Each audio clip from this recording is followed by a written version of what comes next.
Explore thousands of vehicles today at goauto.ca. Country. Your seat is closer than you think. Starting at just $28 a week with a deposit-free payment plan available. Securing your full, half, and quarter season seats inside Rogers Place for the 2026-27 season has never been easier. Sign up for pre-sale access at edmontonoilers.com/season seats. Experience all that Rogers Place has to offer during an Oilers game night by visiting edmontonoilers.com/season seats. This is Andrew Walker, host of the postgame show on Sports 1440. After every hockey game this season, tune in and chime in as we talk about the game. It's all sponsored by Legacy Heating and Cooling. Don't get left in the cold. Visit legacyheating.ca. Cantork has turned 25. That's right, 25 years of building tools so good, they practically torque themselves. Hard work and innovation equals problem solved. See our latest designs at cantork.com. The weather doesn't care about your shift or your schedule. Carhartt Rain Defender sweatshirts let you battle back against the ever-changing elements. Carhartt's durable, water-repellent technology lets light rain beat up and roll right off. Layer up and stay on the job longer without getting drenched. Get your Carhartt Rain Defender sweatshirts at all 3 of our Edmonton job site workwear locations. Job site workwear, tough different jobs. Bashaw Concrete Products. From concrete and septic tanks to blocks, precast water pads, Jersey barriers and aggregates. Farmers, contractors, homeowners. Plan your next project at BashawConcrete.com. Family owned. Over 60 years pouring. Bashaw Concrete Products. Once again, start here. BashawConcrete.com. The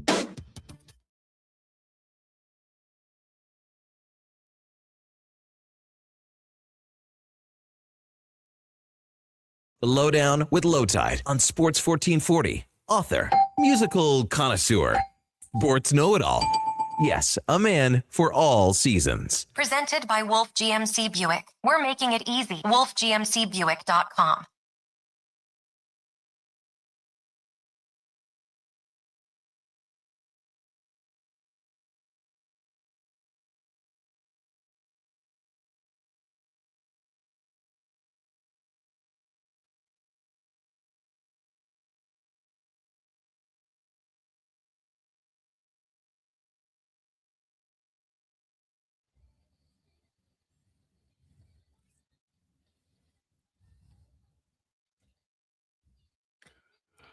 Welcome to the Lowdown. Today's show, Oilers versus Vegas in a huge regular season game. Leon back before the end of the regular season, plus Major League Baseball opening day. Even if you don't know the game well, neither does O'Neill Cruz, and he's playing center field for the Pirates. It's just having fun today, plus March Madness rolling along. The Lowdown is brought to you by Wolf GMC Buick. It's Truck Month featuring their best deals of the year. Ask about 0% financing plus extra discounts for Costco members. WolfGMCBuick.com. We are live on YouTube and Sports 1440 AM radio, online at sports1440.ca, iHeartRadio, Radio Player Canada. We're on Twitter at Lowetide, at Declan Krueger, Jay Fenwick 04, Mac McLennan as well. And after the show, we're Apple and Spotify podcast, and we tweet it out on X. You can find us if you really want to. If you don't, then we should talk. You can text or call 833-401-1440. That's 833-401-1440. Our guests include Ken Bolke from Sinvin Vegas at 1240, bagged milk at 1 o'clock, and of course we'll have declinations. Ladies and gentlemen, it's time for the introductions. She is an astute observer, delivers measured and thoughtful opinions, and she's also teaching me and other people new words and phrases young people use today, like FOH, which I think means fairly obvious hoser. Ladies and gentlemen, it's Mackenzie McLennan. Mackenzie. I don't actually know the meaning of FOH. Okay. I would see it and I'm like... Okay. I asked a few people, and some people said front of house, which makes no sense. And then Declan had the obvious one. Yep. And the second word is off. Out. Oh. Out. Oh. Blank out of here. Oh. Oh, okay. Okay. Thursday. So Everybody. then maybe you're not teaching me at all, Mackenzie. I guess not. I guess not. Well, I tried, and so did Mackenzie. His impersonation of Chris Collinsworth sounds like a talking frog, and he goes on tangents more than I do. Ladies and gentlemen, it's Josh Fenwick. Josh Fenwick. Oh, Lowetide. That's Come on. Talking frog. Talking frog. What are we talking about here? Come Talking on. frog. Like baseball's back. Let's just enjoy what's going on here. Paul Skeens, he gets pulled in the bottom of the first, gives up 5 runs. Like, come on. The Pirates should, O'Neill Cruz can't play center field. So you can't catch a ball. You've got your best pitcher, the best pitcher in the world, the guy who can win a Cy Young Award, and he didn't do through no fault of ours. He's out of the game after 2 outs because the guy can't catch the ball. What the hell's the matter with the Pirates? Also, last we checked, the Pirates had not been charged an error. No, because it's got to touch the ball before it lands. All right. He loves sports with a passion that is both contagious and kind of alarming. The proverbial bull in a china shop, but in a nice way. And today he'll be all over March Madness for us. Ladies and gentlemen, it's Declan Krueger. Declan Krueger. It's back. Man. How excited are you right now? I'm really excited. It's just like 4 straight hours of basketball, if not longer. You know what I mean? Like, who wouldn't be excited for that? And the games are so exciting and so much fun. I also want to say, my girlfriend, she said she could see me slamming all those drawers that you guys were talking about yesterday, all those cupboards, and that I had big baby energy. Oh, well, you totally did. Yeah. And you also were just going too far on the flag football thing. I was right about that. You seem ramped up about it, though. My heart was racing. I actually thought back about it last night before I was going to bed. That's how angry I was. But I was thinking, I don't think I outlined my point as well as I wanted to. Well, until the very last segment. I kind of got around to what I wanted to say. You were just so vehement, and I'm like, I'm not. It just doesn't seem to that. But it's like, you got to choose what hill you're going to die on, right? When I really started getting fired up was when we were talking about it, and you were like, well, Josh Allen turns the ball over. And I was like, okay, we're not even talking about that. That's when I really started to get mad. Well, it's good that we can do that to each other because it makes the show more enjoyable for listeners, we hope. All right. So there's 4 hours of basketball, so it's not like what we saw last week. Last week has to be the most fun sports you can have watching television because it's on all day, and every 45 minutes there's either an upset or close to. It's just nuts. Oh, absolutely. Like those, I've read this statistic before. I'm sure people are semi-familiar with it, but those first 2 days of March Madness, that Thursday, Friday, those are the highest rated days for vasectomies or post vasectomies in the country because people use the time to stay home and watch March Madness. It's awesome. It's so much fun. I love it. So they plan it. That's a good idea, right? I know, right? Yeah. It's kind of is it worth it? That's an embrace debate. But yeah, those first 2 days, so much fun. I've had people in my life, I did not get one, but I've had people in my life who said that it was very painful and those who said it wasn't. So I think it's like vase vase, maybe, maybe not. Like getting your ears pierced. A little bit, right? But, if that's the deal, you got to man up and, have it happen. All right. Edmonton Oilers, ladies and gentlemen, they play a big game tonight against Vegas Golden Knights. My own feeling is that the Edmonton Oilers this year, more than any other year, they are like the box of chocolates in that very famous movie. And you never know what you're going to get. And for Forrest Gump, it was, his mom explaining life. And for the Edmonton Oilers, it's just, I always have an alternative plan for the game. Because if I'm doing stuff and I'm going to stop and watch the game because it's my job. But if it's real, if I can't, I just will record it and then fast forward through everything to the important stuff. But I think the Edmonton Oilers have got it now. I'm not going to assure you or guarantee you, but they've got enough healthy bodies. They've gotten over the shock of Leon being lost. I wrote about it today on the blog. The defense is coming along. Ty Emerson's coming along. The top pairing's looking good. Right now, Nurse and Murphy are giving up too many goals, but I like their style of play. And if they can, some of these goals are so fluky. The one that they gave up the other night went off like everything possible. It was like, cats on a hot tin roof. And so if they can just settle down defensively, I think in the last game, we saw a much more supportive Edmonton Oilers team, and that included the forwards, which is key. So guess what? Lots of work to do. Edmonton Oilers need to get it done.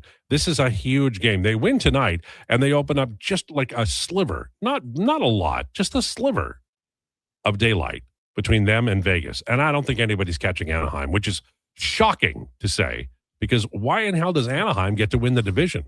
Why doesn't Edmonton ever win the division? Not since 1987. All of that said, bottom line here is the Edmonton Oilers, if they win tonight, they're looking much better. They lose tonight, then they're back in the big pile of soup, and it's not good. I don't know which one you're going to get. Honestly, I don't. Vegas has more goaltending problem than the Oilers do. And so my opinion is show up, watch the game, and try not to get too upset. And walking the dog in the second period is an option. Then maybe do that instead of getting upset. You guys have any opinions about alternates, or are you going to watch the whole game tonight? You guys go ahead. Yeah, I'll probably watch the whole game tonight. I don't really have anything else going on, so, Young, exciting life like yours? Come on now. Yeah, well, we're eliminated from the playoffs in curling, so, oh, wow. We got eliminated last week. Well, you made fun of that one team, so maybe it's just karma. Made fun of that one team? Yeah, well, you wait until the break. I got some other things to say about the team we lost to. All right. How you did you get the dog? I have not gotten a dog yet, no. That dog will make your life. You'll be able to go for walks. It'll be really nice. Oh, You'll yeah, enjoy take it life. camping with me. Anyways, yes, I will be watching the game tonight. I'll be watching out for defense and what they're giving up in front of Connor Ingram. There you specifically. Go. All right. Mackenzie, your thoughts on the game. You always have really good insight. I look forward to your comments. Lowetide, you're so nice to me sometimes. Like, actually all the time. A lot of I people really say, don't have to. Lowetide, he seems like a nice guy. Yeah. I don't have to watch out the same way Josh and Declan do. Yes. Yeah. Well, I'll Lowetide, I don't know. He don't really know what's going on. I'll definitely be watching tonight. And we all know these two teams don't like each other, and they're really battling for 2 and 3. And I'm looking for a big game from Savoy, because I kind of was listening to Carius this morning, and Brandon just said it on Frenzy as well, that he gets on the score sheet. So they've kind of piqued my interest in that. And also Zach Hyman, because he ramped up the physicality on Tuesday, but before that, we didn't really notice him quite as much in the few games. So I'd like to see some more from Zach Hyman. Yeah. And Declan, you'll be watching basketball too. So well, you know me, I'm a forth. double screen kind of guy. Yeah, it's just like Vegas can't stop anything. Jason had a really interesting stat on his show yesterday that Edmonton is 26th in expected goals against, 31st in actual goals against, which isn't good, but at least there's a little bit of closeness between expected goals and actual goals against. Vegas, they are 26th in actual goals against, but they are 3rd in expected goals against. So like they can't stop anything. Yeah. And Edmonton is a team that can really score the puck. I feel like I've been saying this not only all season, but I've really been hammering it home the last couple of weeks, because let's face it, hasn't been great for the Oilers this season. You got a losing record through 70-some games. I've touched on that as well. Hasn't been great. But my point being is that I've never been scared of a team in the Pacific. I'm not scared of Vegas. They can't stop anything. I just, quite frankly, with all respect to Vegas, like I feel this way about Anaheim as well. I just think they're a tier below the Edmonton Oilers. Like I think the Edmonton Oilers have an ability. They have top-end talent. Obviously, Draisaitl's not here, but they have top-end ability in McDavid and Draisaitl. They can kick it into another gear. They score the puck really well. I'm not worried about Vegas or Anaheim in the grand scheme of things. Tonight, who knows what happens? I expect a win on the road. I think they really need the 2 points, but overall, not too worried. Did I hear Gregor say that Leon might be back in time for the end of the regular season? Yeah. So he said the justification was like the mathematics of it or the intricacies of it, like the day they put him on LTIR could possibly bring him back by the end of the season, and that he fully expects him to be ready for playoffs. Beautiful. I don't want to bite Jason's info or put words in his mouth, and I hope I'm not misremembering, but yes. Right. And Jason also gave out the winning lottery numbers yesterday too. I hope people caught that. Okay. What were they? I forget. There was a 2. I don't remember. All right. Coming up, we've got a very busy show for you today, which we love. We have rumors straight ahead. And then we're going to talk a little bit about the Vegas Golden Knights because, this is important for both of these teams, right? Both teams need to win this thing. So we're going to be talking to Ken Bolke from Sin Bin Vegas at 1 o'clock. It's bagged. Mel, declinations at 140. What do we got shaking on declinations? On declinations today, Declan CAA will probably predict the tournament game. Sorry, I just want to check what time did you say Ken Bolke? What time is he on? 120. That's what I said. Okay, 120. perfect. I lied. I said 1240. Okay. It's always 1240. Yeah, 120 today. I guess. It's because it's a little earlier in Vegas. He's got to have his lunch at noon. Yeah. I mean, you got to play the tables. Yeah, and then Declan CAA will do a little round ball prediction for the games today. Beautiful, love it. Now, I want a couple of minutes here to talk to you, ladies and gentlemen, about opening day baseball. Okay. There's a few things I would like you to do. Now, if you get a chance, watch some baseball today. But there's a couple of books I'd like you to read. Okay. And you don't have to read them now, but if you could read them on the next, I don't know, year or so, and then let me know, text me or whatever, let me know what you think. One is called Why Time Begins on Opening Day. It's by a brilliant baseball writer named Thomas Boswell. He's not the greatest baseball writer ever. I'm going to tell you who he is in a minute. But Thomas Boswell is a great writer. And this was published in 1984, Why Time Begins on Opening Day. A bunch of the names, if you're not an old person like me, you won't recognize. But it really is a wonderful book. And if you even sort of love baseball, you'll fall in love with it all over again. The other is Roger Angell, who is the greatest baseball writer of all time. Stunningly good writer. And he wrote a book called Late Innings. And it's anecdotal in its tone. He writes a chapter on, it's called 5 for the Tigers. And it's about 5 different guys who are such Tigers fans that they're simply obsessed with the team and the history of the team. And they they impact everybody's lives around them, even if they're just at a cafe and somebody's mentioning, some baseball vignette from 100 years ago. They'll run over there and tell them the entire facts. So you'd probably be irritated by the people that he writes about. But it's a beautiful book, and it's a book of love. And baseball is the greatest writers in sports are baseball writers. That's just a fact. It's because the game itself lends itself to long pauses and the types of things you need to tell stories and to write books. And so those 2 books I highly recommend to you. And if you get a chance today, watch baseball because it's an absolute blast. It's brilliant. The Mets are playing the Pirates right now. And I swear to God, if the Pirates come back and win this game, it's an absolute killer, but it's going to be a lot of fun. And that's just game 1. There's more on the way. I think Milwaukee's underway now, and we'll have it all for you as we update through the day. But, if there ever was a time to maybe not totally pay attention to work, it probably was March Madness last week. But if it wasn't March Madness last week, it's today. Opening day, Major League Baseball. Home run for the Pirates. It's now 5-3. Lowdown with Lowetide on Sports 1440 and YouTube. Do you sit around at work listening to sports radio all day? That's right, my friend. There's no shame in it. It's the good life. And we're not here to snitch. Say, if your company...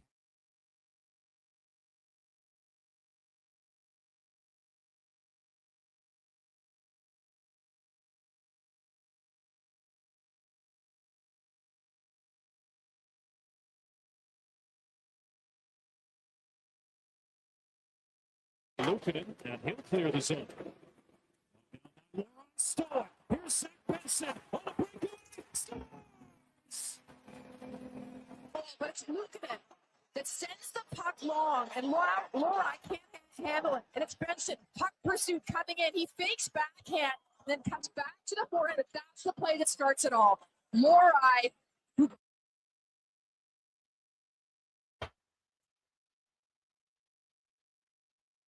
Murray with 4 to shoot. Murray steps back.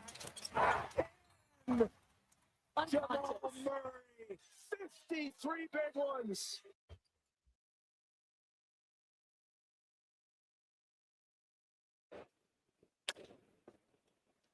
And allowing a first pitch breaking ball. Sends a fly ball out to the corner. It's the rookie Carson Bench leaping. And no, that one goes. Brandon Lau on the first pitch he sees as a Pirate has hit a 2-run homer. Randall didn't take very long to make his presence known in a Pittsburgh Pirates uniform. He hits this ball, and it looks like some people didn't know where this ball went, Matt.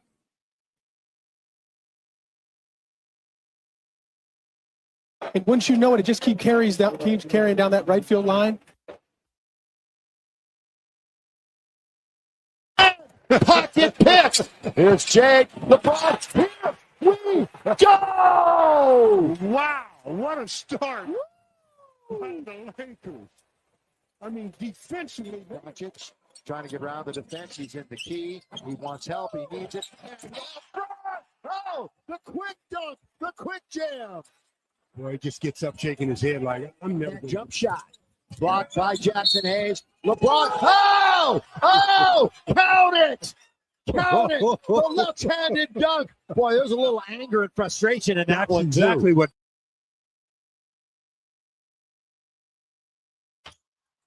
Rebound. Vassell saves it. Castle, the fake pass. Castle drops it and just took the life of Hendricks. He sucked the life out of him. Steph Castle had a free runway, and he's in there collecting bodies. Look at his reaction after. He's like,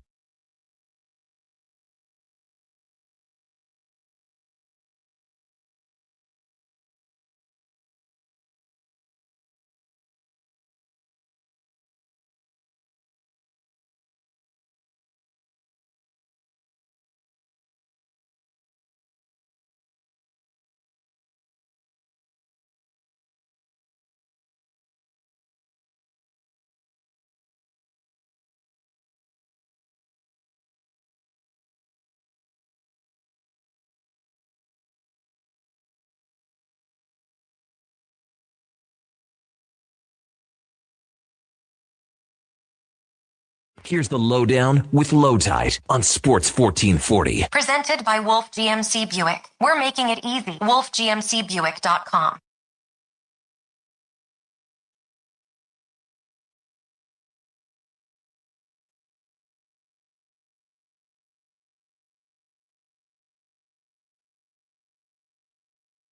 And this is the Lowdown brought to you by Wolf GMC Buick.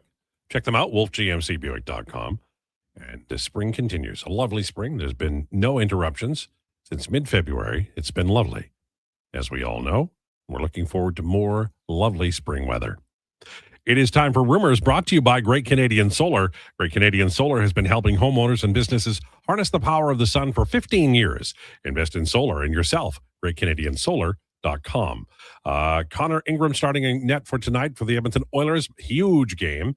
The lines and pairings stay the same, and that's good because they played very well and they blocked a lot of shots and they were head on a swivel, aware. I thought they played exceptionally well, and this is a big game for the Edmonton Oilers and for Vegas too. And Vegas has their own, set of unique problems, one of which is also goaltending. It's not like they've been, lights out here over the last while. I believe it's Aiden Hill who will be starting tonight for Vegas Golden Knights, and we'll see. But a win tonight and a win in regulation puts them up 3. Both teams would have 9 games left to play, and you're like, well, that's not much of a lead, and it's true, it isn't. But in the era of Bettman points, any kind of lead, even 3 points in 9 games, is significant. I don't think either team's going to catch Anaheim, but the team that loses tonight, I just don't think it's plausible to suggest that they would win the division. And LA and Seattle are still lurking, and we'll see how that goes. This is a massive game for the Edmonton Oilers. Ottawa Senators Thomas Chabot undergoes surgery, out 6 to 8 weeks. Man, Ottawa is like just the unluckiest team. First, they haven't had goalies that could play in a long, long time. Decade, I don't know how long. And now their defense, which is pretty slick, is falling apart at the seams at least a little bit. I know that we talked to Donovan on Tuesday, and he was pretty convinced they had enough defense anyway. But you don't want to lose anybody, and they lost a couple of guys, and it's a big deal. Anton Lundell, out 2 to 6 weeks. Not that it matters, but you never want to see that. One of the really good players on the Florida Panthers. As I mentioned, Major Leagues of Baseball underway. What's that old George Carlin line? Do we have partial scores? 3, 1, and 5. But Milwaukee and the White Sox are underway. It's 1-0 for Chicago, 5-3 for the Mets over Pittsburgh. Paul Skeens started. He's the ace. He's the consensus favorite for Cy Young Award. And O'Neill Cruz made 2 ridiculous plays that weren't errors because he didn't touch the ball. And they ended up giving 5 runs up, and Skeens pitched just 0.2 of an inning. They got to get him out of Pittsburgh. I mean, they just absolutely have to get him out of Pittsburgh. And the Cubs play Washington as well. It's going to be a very busy afternoon, and we'll keep you updated, and I know they will on the Jason Greger show as well. Thoughts about, the Toronto Blue Jays, they play tomorrow. I think they did really well. I think that the offseason was good for them. I worry about their bullpen, but everybody always has an issue here or there. I think that they had such a great run last year, and one of the superstars of that run was a young guy, Trey Savage, who was a rookie. He went on the injured list before the start of the year, and word is that his velo is up substantially as of his last time taking the mound. So obviously, he's gone for a period of time, but the increased velo is highly encouraging, and we'll see how that goes. If you're a Toronto Blue Jays fan, I think Jays fans, generally speaking, are more ready for the year. I think it caught them by surprise last year, and it became like a Cinderella run. The expectations are higher this year. I mean, the GM and the manager got new contracts. The Vladdy worry is gone. Bichette's off to New York. Don't exactly know what's going to happen this year, but the sense is that there's going to be something really good for Toronto Blue Jays fans this year. So it's rather exciting. Lowetide, did you see Ernie Clement's player tribune? I heard about it, but I didn't read it. Did you? I did. What was it about? It was really good because he talked about his mindset before coming to the Jays and how much he loved baseball, and then being in and out of the lineup so much and being put on waivers. It really affected the way he looked at the game of baseball. And then when he got picked up by the Jays and they said 4 to 5 times you'll be in the lineup. Nice. And then he said, we all collectively came together as a group and we're just so excited, which I think we all have heard a ton throughout last year and then the postseason as well, that everybody was just so excited to come to the field every day. But he said his walks from his apartment to Rogers, slowly but surely, more and more people would come up to him. And he was like, it just every single day just made it so much better. And he also said, he was like, with that almost home run that he had in Game 7, he was like, I was almost Joe. And I was like, I mean, you were, almost but you weren't. Joe. Nice. It was very good. One of the things that I loved about that team last year, and I'm not a Jays fan, I'm an Expos fan, but they had like Barger and like a Clement, a bunch of guys who were like, like these are not, they don't have like draft pedigree. They're not super duper stars. They just, as you said, they came together at the right time.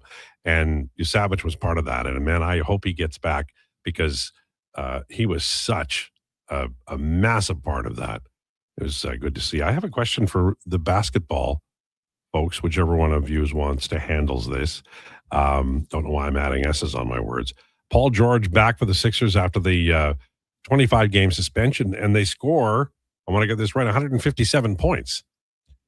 Yeah, Joel Embiid had like 30-some in that game. I know that wasn't the question. But I mean, I love Embiid, so this is great stuff. Yeah, those 30 is there any games a year sustain you get from him? It's going to be pretty fun to watch. Is there any sustain to this, though? Like, can they go anywhere? I'm not a believer, so no. I think Paul George just sort of passed where he was, and is, I think, with his injury history and everything, the decline will be steep and fast. Kind of already started / is happening / like we're watching it. Yeah. But he's rebounded semi decently, I guess, but it's still like you can just tell when you watch him, you're like, yeah, this is nowhere near like 2019 Paul. His legs just aren't there anymore. I'm just going to ask this question. Do you guys just hammer all of my favorite teams for fun? Yesterday it was Embiid, or yesterday it was the Eagles, and now it's Embiid and the 76ers. Well, right now it's Paul George. Maybe you could hammer the Expos senseless while you're at it. Well, What's there to hammer? They're already dead. Yeah, I was going to Thank make you. a joke about them Thank not you. existing too. That's just great. Kick an old man when he's down. It's okay. No, I kicked an old franchise while it's down. Okay. Tell me why Myles Garrett is where he is and what the Browns did with his contract. Myles Garrett is where he is. I don't think any of us have been very shy about the fact that, like, he said he wanted out, and then they said, hey, do you want Wish a granted, lot of sir. money?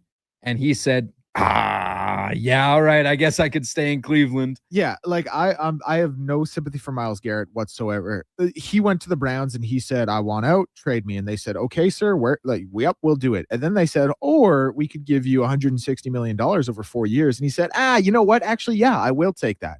So like Myles Garrett, Matt, you don't get to complain about losing. You made your bed. It is time to lie in it. They were willing to trade you. They were willing to move you. They said, okay, yep, you want out, we'll move you. He said, I'll take the contract instead.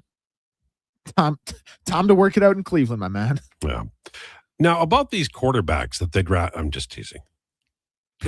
All bad. Is that your least favorite thing that I bring up? Because it seems, aside from the flag football yesterday, that would be my new number one for sure. I thought you were trolling me. Honest to I'm not even. I'll lying. be honest. I thought you were trolling him, Lowetide. No, really? Because it kind of got to a point because you do that thing, and it's like a bit of a bit, but where your voice gets like a little higher, and like the comments don't quite like it's not quite what we were. You know what I mean? I honestly thought you were trolling me. I'm like, this is so far outside sports, Well, I'll give you about the Browns quarterbacks. You're absolutely right in principle that boy, have they gotten it wrong every single time. There's not much more you Except can say for about Baker. the Browns to that, except for Baker. And then they just sent him quite away work because out. they had to sign a guy to a $1 trillion contract who was Fully questionable, ill repute all over. He's just a guy that liked massagers. What? I mean, honest to God, the NFL is like, you did this and this and this, and that's okay. But you walked by a doobie and you're out for your entire career. It's NFL the weirdest rules. And their rules it's worse than the NHL and player safety, deciding how they're going to suspend their players. And the better player you are, the less that is going to happen to you. Well, I mean, honestly, Sometimes they get ejected from a game and they say, all right, well, that was his suspension, getting ejected from the game. I'm serious. That happened like 2 years ago with Tyreek Hill. He got ejected from a game and they were like, yeah, well, we could suspend him, but it's Tyreek Hill, so we're going to say he served his suspension already. And then Ray Rice, he only got 4 games. We all know what he did. Yeah. Yeah, listen, Goodell and George Peros get together every Wednesday for drinks and say, who can do this thing worse? You know what I mean? It seems like it. It sure as hell seems like it. And somehow they both come out on top. Somehow they're both worse. And they all make these value decisions. Like the guy who did that thing in the elevator, and they're like, well, he's old 30 and he's a running back, so he won't play anymore. Like it's yeah, he actually never did play after that. Well, but why don't they do the right thing? If you did the right thing, there wouldn't be this stuff. That's what we're saying. Yeah.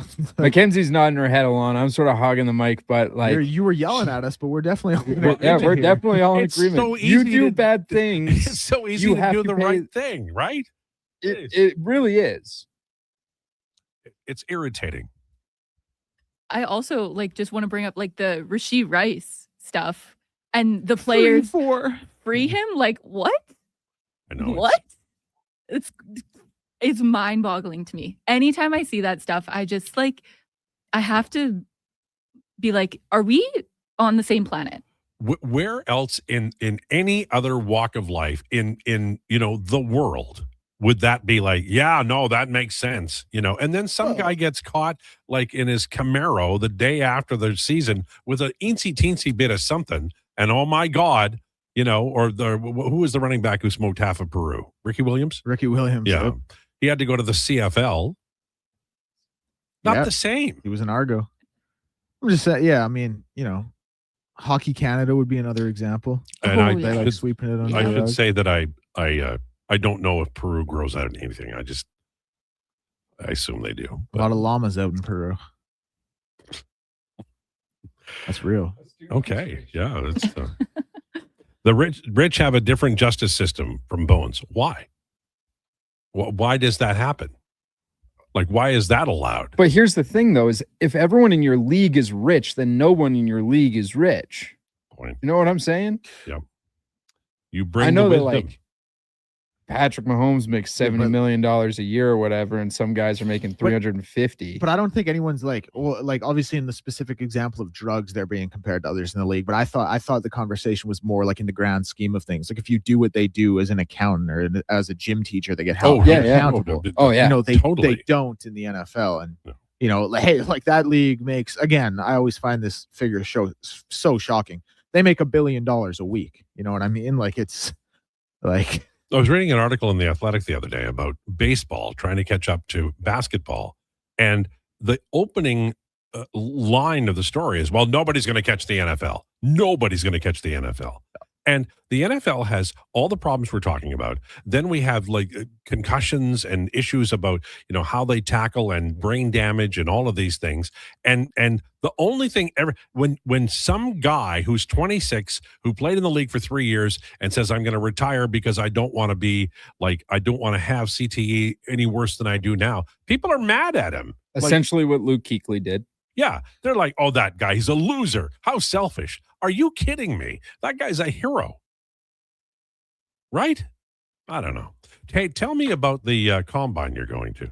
Yeah, CFL Combine starts tomorrow. That was what the media avail yesterday was for. It's awesome. So the events that get going at 9 tomorrow are going to be like your standard, your 40-yard dashes, your T-drills, your cone drills, things like that. It's going to be a little bit of a break. And then there is going to be the bench from 1 to 3:30. Very cool event. Our own Eddie Steele, still tied 11th all time for the CFL Combine bench press record. I don't think I'll be at that one. I think I'll probably be back for Gregor's show for that. And then Saturday and Sunday, we're going to see our one-on-one practice session. So yeah, really cool. Obviously never been to the Combine before. It's here in Edmonton, which is very cool. We're very lucky to have it here in the city. We were hoping to do some fun stuff with Elks Nation down there. I don't think Eddie got accredited, so it'll probably, just be me talking to the players, interviewing the players, it's really cool. Like they send you the whole draft sheet of everything where you can check it off like you're a real coach and like you're watching the cattle and stuff like that. But looking forward to it. I think it should be a lot of fun. Yeah.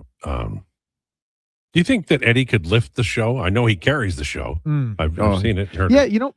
People will ask me like, is he still in good shape? And I'm like, man, he still looks like the strongest dude I've ever seen. Yeah, I always wonder. I hear Carius ripping him a little bit in the morning show on Mondays, and I'm like, Kevin's got a good survival instinct. He's made it in radio and television for decades. Eddie's a nice guy, though. That's it, right? Nicest, just a sweetheart. No, we have so much fun together. Just like shooting the breeze, talking about football. Isn't it great in life when you find somebody who's a kindred spirit? And you two must talk about like football all the time and just the ins and outs or the history of it or memories that you have, playing at high school. Yeah, like it's because I hope I'm not speaking, out of turn for Eddie here. Maybe he hates it. I hope he doesn't. But it's not only football, because obviously football is kind of the main driving point of the podcast, and it's very Elks heavy. I'm not breaking any news there, and I think we do a good job of that. But we also we'll spend the first 20 minutes just talking about pop culture, other sports, like what's going on in the world, stuff like that. And it's just it's just two, it's friends hanging out, and I think it makes for a good product. Beautiful. Lowetide was the time of year when I used to tune into CJAD and listen to the soothing voice of Dave Van Horn, best baseball sportcaster of all time, ranting Rob. Rob, I reached a point in my life many years ago where I had a chance I was program director at a radio station in Regina called CKCK. And I went through all the hurdles to get Dave Van Horn and Duke Snyder broadcasting radio games at CKCK in Regina on Saturday and Sunday afternoons. We had programming opportunities to do it. We did it. It was brilliant. I love listening to live. I used to time our trips to Medicine Hat so I could listen to baseball on repeaters, Vin Scully calling Dodgers games late at night in the middle of the summertime. Those are wonderful memories. And baseball on radio is fabulous. Far better than soccer. Soccer's tough. It's like Smith, Jones, Hedda. It's hard to describe it. You got to see it a little bit. But baseball, especially if you've got somebody like Vin Scully or Dave Van Horn, they do a brilliant job of it. Okay, more of your comments on the way. We're going to talk about the Edmonton Oilers' huge game tonight. In hour number 2, it's a very busy hour. At 1:40, we'll have declinations. Obviously, going to be talking about March Madness and more. We also have Ken Bulke from Sin Bin Vegas at 1:20 and Bagged Milk to talk about the Oilers at 1 o'clock. Lowdown with Lowetide on Sports 1440 and YouTube. It's Truck Month at Wolf GMC Buick, and we know trucks. And we have the best deals of the year right now. Some have 0% for 4 years. We have 0% for 6 years. That's on our number one selling GMC Sierra half-ton crew cab, or the Elevation, the AT4, or Denali. Yep, 0% for 72 months. And Costco members get an extra discount on some of our SUVs. Pop in today and drive away smiling. Wolf GMC Buick. We're making it easy. The Bricks semi-annual sale is back with prices so low, they only last until March 30th. Save up to 30% off sofas, sectionals, and recliners, up to 40% off select mattresses, and up to 30% off bedroom and dining furniture. Buy more, save more. Up to 50% off select major appliances. Plus, elevate your outdoor with up to 20% off outdoor furniture. Some exclusions apply. Visit thebrick.com for details. The Brick, saving you more. A huge thank you for making Sports 1440 the most listened to sports radio station in Edmonton. From Krueger to Carius to Lowetide, we've got in-depth analysis on all your favorite sports. We are Sports 1440. NHL Star Sticks are back at McDonald's, and we're celebrating by going bigger. Make that smaller, way smaller than ever before. Collect the set and get one of 7 mini sticks with every NHL Star Sticks meal. Featuring McDavid, Matthews, Quinn Hughes, Makar, Celebrini, Reinhardt, and Montembeau. So get yours while they last. 1 stick per meal purchase. Limited time at participating Canadian restaurants. At Fountain Tire, the savings come in threes. Up to 25% off select tires, a mail-in rebate of up to $100 off a set of 4 select tires, and $50 off a $150 service. We're basically the VLT of savings. Until April 25th. Restrictions apply. Book today. Fast track your financial goals with a special rate term deposit from Vision Credit Union. For a limited time, take advantage of a great rate on 1, 3, or 5-year terms. Plus, as a Vision Credit Union member, you can earn up to 25% more on your interest through profit shares. For details, contact your branch today or visit visioncu.ca. That's visioncu.ca.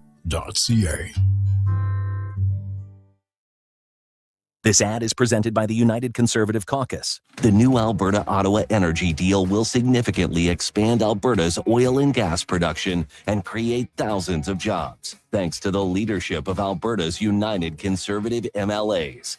The consumer carbon tax is gone, the oil and gas production cap is eliminated, and the net zero electricity regulations are over. Let's keep Alberta strong and free. Visit unitedconservativecaucus.ca/surveys.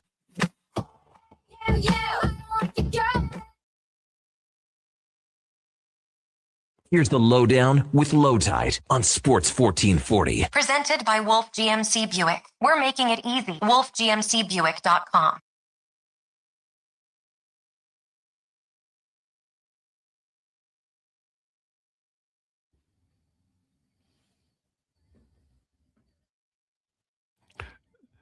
This is the Lowdown at 1241, brought to you by Wolf GMC Buick.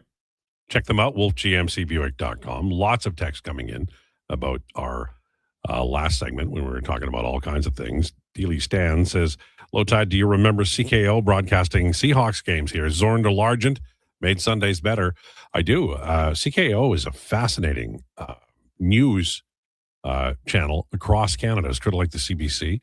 My friend Peter Varley worked there. He's a terrific broadcaster, and he had a talk show on CKO. I missed them. I thought they were great. This is for Declan. It's so great to hear a young up-and-coming media personality champion the CFL. Good on you, Declan. And the great thing about it is it's real. It's a passion. It's not like you're doing it to be a good guy. League that made me fall in love with sports. Yeah. Always say that. It was true, and it always will be.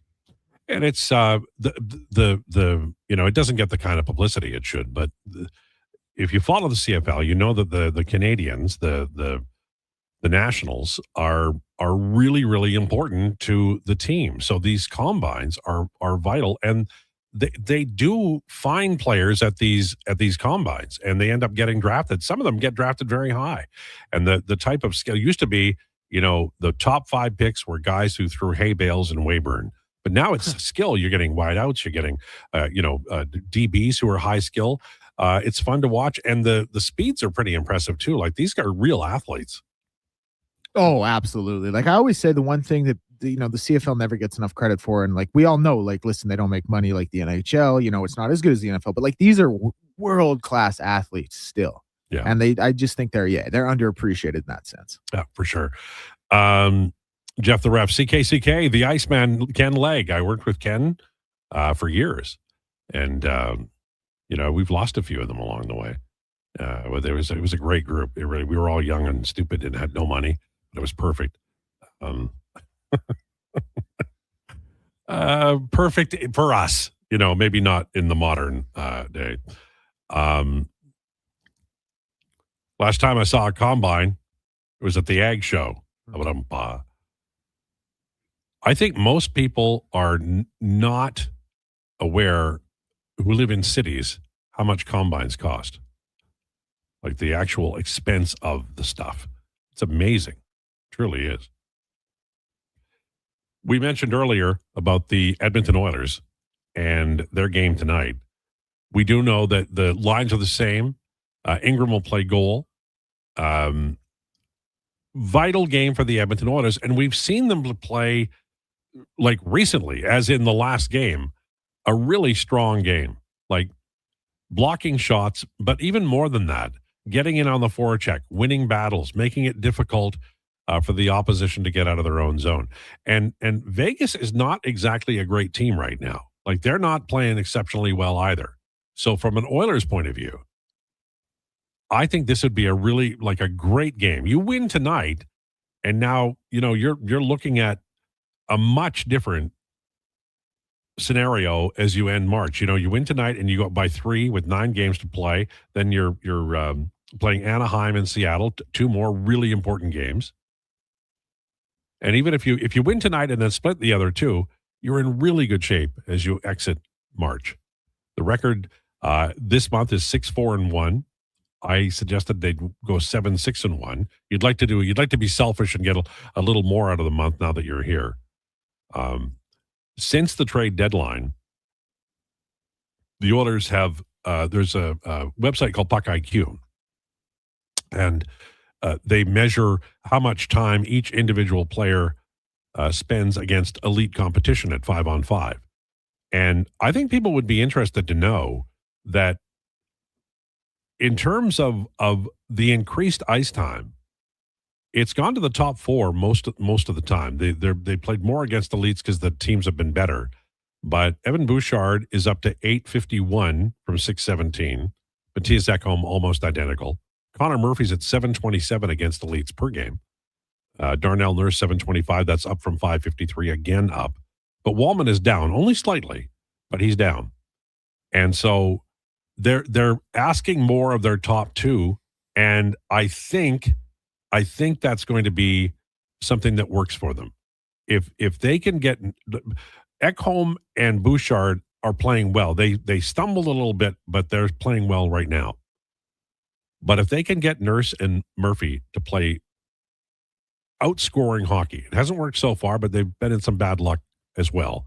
If they can get them to outscore down the stretch and into the playoffs, you need 2 pairings. You just do. You absolutely have to have 2 pairings. And they are going to play against elite competition. So it's important that they get that fixed over the next while. Because I don't think, I know that somebody mentioned yesterday, I think it was Bruce Krulak had mentioned, and then somebody passed it along to me while we were on the air, the idea of Ty Emerson moving up to the second pair. And that could happen, but you don't want to force that issue. You don't want to put a young player into it. He's getting better. We know that, but that might be, next year country, right? Jana, long-time happy listener. 620 CKCK was my favorite station growing up in the 80s. Love it. Still have you on this station, Al. You're only Alan Mitchell back then. That's yeah, I was it was a great station to work at. It really was. I think that's the Jana who was so helpful to me. I went about 6 months after my wife passed away, even earlier than that, maybe 3 or 4 months. I went to a fundraiser for Sexual Assault Center of Edmonton. I was invited to it by my dear friend Lynn Mercereau, and my son was there with me, and we were she came up and we talked about loss and what it means and how difficult it is. And she said something to me that I've shared before, but I share whenever I can, because I just think that if you're in pain, if you've lost someone, it's a great thing to remember. And that is that your memories will become friends again. Because when you go through loss, there's no distance. It's raw and it's right there. But as time goes on, and I call it grace, you can call it whatever you want. The things that you held dear become dear again. And so if that is the Jana who helped me, I want to thank her again. Declan, that's why lots of CFL players make it to the NFL and lots of thrive. James from the Hood. Is the percentage of players who go from the CFL to the NFL more or less than it was back in the day? It's a great question. I couldn't give you an accurate answer. No. The one thing I would say is, like, a lot of Americans make it known that they want to get to the NFL, that they want to get back. I use back in air quotes to the NFL, but it used to be if you could just play in the CFL and you could be a player, right? Like, even if you were an American, you could play and you could be a player. But now, like, quite bluntly, the money is so astronomical in the NFL that it's such a motivating factor. Like, JJ Ross is a guy we talked to on Elks Central. He had a great season this past year for the Elks. He said when he had his end of season meetings with the staff, he said, listen, like, I'm trying to get back to the States. Like, I'm here, but I'm trying to get back to the States. And that's kind of the reality of it. So I don't know what the percentage is, but you hear plenty of, former NFL players who come to the CFL, or plenty of guys who, have been in camps on both sides, saying, like, the skill level in the CFL is really incredible. Like, Chad Johnson has talked about it. Johnny Manziel has talked about it. Like, because it kind of goes back to that thing I was talking about. Some players, it's like, yes, you could be a practice squad player in the NFL, but there's something to be said for being here and actually playing the game, and players do appreciate that. And I think that, I'm old, so I remember the weirdest stuff, but I remember Terry Metcalf, who was a running back, feature back for the St. Louis Cardinals. And he, in the middle of his career, he signed, and I think it was for more money, with the Toronto Argonauts. And we know Rocket Ishmael did the same as well. So it did happen. Now the scale is way different now. Yeah, there was a time though when CFL players made more. Yeah. Or could make more, I should say. I talked to Ronnie Lancaster, and he, like, when he moved up here, Tom Wilkinson, very similar story. When Ron Lancaster moved up here, it was going to be like, we're going to go up for a summer, and then we're going to come right back down. And they never did. And they ended up, like, building their life, he and his wife, like, in Regina, and then later in Edmonton. And so that's what I love about the CFL. It's like the biggest, one time I ended up, I was in at the Italian Center, I think. And it was some event that I was at. And Tom Higgins, who was the coach of the Eskimos at the time, was there. And they weren't playing very well. And they'd lost the previous game. It was like 3rd and inches on their own 9 or something, and they went for it. And I was berating him. And his poor wife's listening to this ridiculous media guy going on and on. And he said, no, this is good, because this is, the CFL is accessible. That's what we want. So, that's what I like about the CFL, is you can see a guy, picking up rutabagas and onions at the grocery store, and you can go over and ask him why he did that on 3rd and 1. And you got into it a little bit with the coach last year, or at least you made yourself known to him with your comments. Right? Yeah, we're boys now for sure. Okay. I'm still going to try and work my way onto getting a coaching job on the staff. But no, yeah, I got reamed out. Yeah, What would the ideal, like with your skill set? What would your ideal be?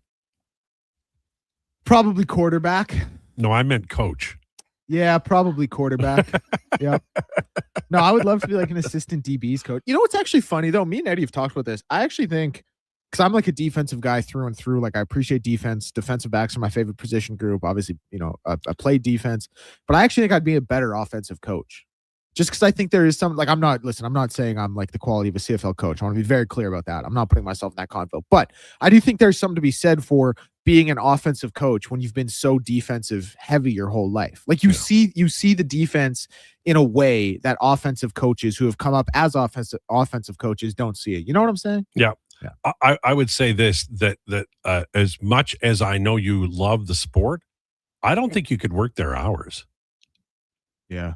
You want to watch basketball or, Yeah, like when I'm like, hey, can I get out of here and go watch Furman and Holy Cross play a non-conference game? And they're like, actually, like it's the Western Division final. We kind of need you here. That might be a problem. You signed up for this gig. You know what? You know the one thing that I know from the CFL history, and I'm not even making this up. If you ever want to play in the CFL like 5 years after you retire, then be a long snapper, because there's like the CFL has 9 teams. It's 9, right? Yeah. Yeah. CFL has 9 teams, and there's like 11 long snappers in the country alive at any given time. So if somebody gets hurt before the Western final, and you can be able to, I don't care how old you are, you could be 62 and you can long snap, they're calling you. And the appeal is that you're going to be able to get your, name on the Grey Cup. If I tell you what, if Pittsburgh comes back and wins this game, the Mets should close the building. Honestly, the Mets are so Mets, it's just Metsing. Lord. Now, I'm going to ask you this question, and I mean it. Is it 12:54 or 12:56? I got 12:56 on my computer. You're right in the middle. It's 12:55. All right. So should I be taking a break now or not taking a break now? Do whatever you want. Wow. I think Roy Bell, University of Texas, chose S over Cowboys. Money, I suspect. I watched Roy Bell. He was great. He had a terrible injury. He was the running back before Jim Germany. But he was really good. He was a very, very good running back. Declan said, any Pee-wee Bantam team would love to have you as a coach. Get in touch with CDMFA, get your credentials in locker room, and start your journey. From Brian. Hey, and shout out right before we get to the update, shout out Brian as well. He does articles over at elksnation.ca. Incredibly detailed and researched, like actually researched. He does incredible work over there. Very insightful, very cool, lots of numbers. Like his articles on that website, incredible stuff. Go give them a read. And I will be doing that. Would I recognize him as research? Like, because I have a higher... like it's actual. He's a statistician. Oh, well then, okay. profession. Yeah. All bets are off then if he knows what he's doing. Okay, on the way, we've got bagged milk. We're going to talk about the Edmonton Oilers. We're also going to talk with Ken Bolek from Sin Bin Vegas at 1:20, and it'll be Declinations at 1:40. Busy hour on the way. Lowdown with Lowetide on Sports 1440 and YouTube. It's time for an update with Declan. Brought to you by Custom Floors, Inc. Floors done right for homes or businesses. Visit the new showroom, 11577 149th Street, open 6 days a week, Saturday hours from 10 to 2, or visit customfloorsinc.ca and bring your next flooring project to life. MLB opening day action. The Mets currently lead the Pittsburgh Pirates 6-4 in the top of the 5th. Paul Skeens was pulled in the first inning after giving up 5 runs. In a little bit of time here, we will see the White... Oh, hold on a second. Score update for you. My apologies. White Sox and Brewers currently tied 1-1 in the bottom of the second, and the Nats lead the Cubs 1-0 in the bottom of the third. Twins and Orioles will get going in about 8 minutes time here, and in about an hour and 15, we will see the Red Sox and the Reds. Edmonton Oilers, of course, in action in Vegas.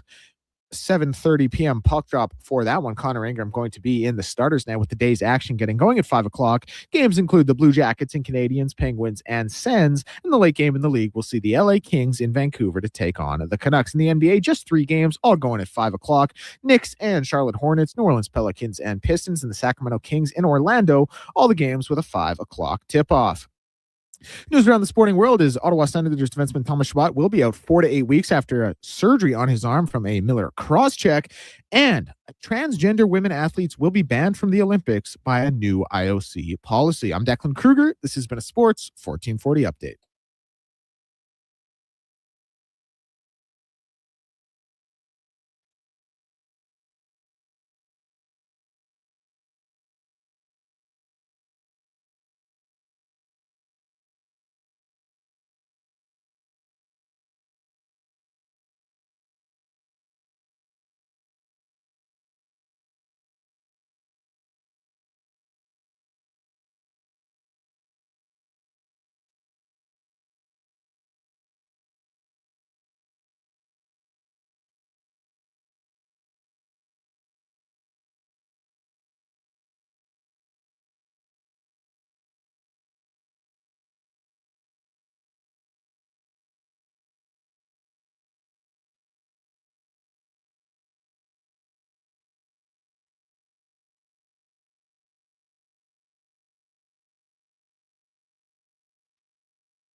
Here's the Lowdown with Lowetide on Sports 1440. Presented by Wolf GMC Buick. We're making it easy. WolfGMCBuick.com.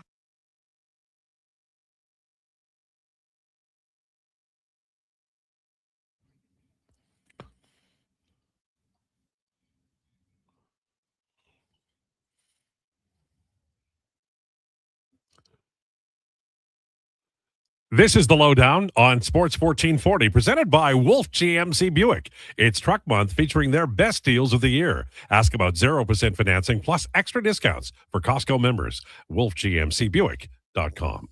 One of the best underrated bands Canada ever produced. Man, I like those guys.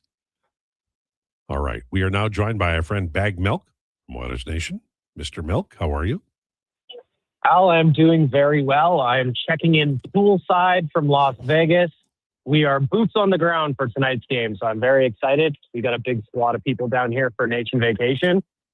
Unfortunately, I won't brag about the weather we're having down here because I know what's going on at home, but we are feeling good. The vibes are excellent. Excited about game day. I saw some of the poolside photos, and it looks like it's a blast, and it's good that you're having a good time. And it must be difficult for you, paying attention to the rules of podcasting and broadcasting, and only drinking, Kool-Aid.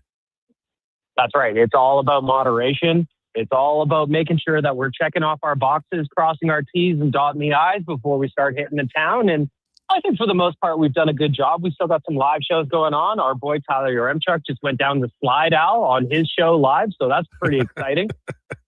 So we got a lot of good stuff going on down here. Well, Yaremchuk he's well made for that. He can do that absolutely. Did you take Frank with you, or did he miss this trip? Unfortunately, Frank is not of age to come to Las Vegas. So, and we know that he loves to put his picks down on games, as he does every day. So I don't know that this is the place for him. He might get himself in some trouble. Yeah, that's true. Good point. I promised everybody last hour when I teed up our segment that you would tell people exactly what to expect from the Oilers tonight. As you know, sometimes we get a very focused team like we saw last game, and then other times it's a little less than that. So I pumped it up like you'd be able to tell us. I'm hoping you'll be able to let us know exactly what happens tonight. Yeah, so what I'm thinking is that I want the Oilers just to build upon what they did in Utah.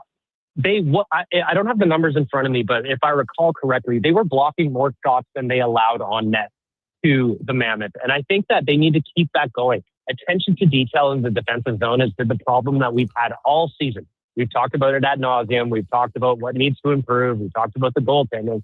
Well, let me tell you, that was a game. If the Oilers could play more games like that, those are the ones that win you games in the playoffs. So I'm just looking for an extension tonight. I'm looking for Connor Ingram to get back in the net and have a strong night. But I'm looking for the Oilers to take care of their own zone first. Keep it simple.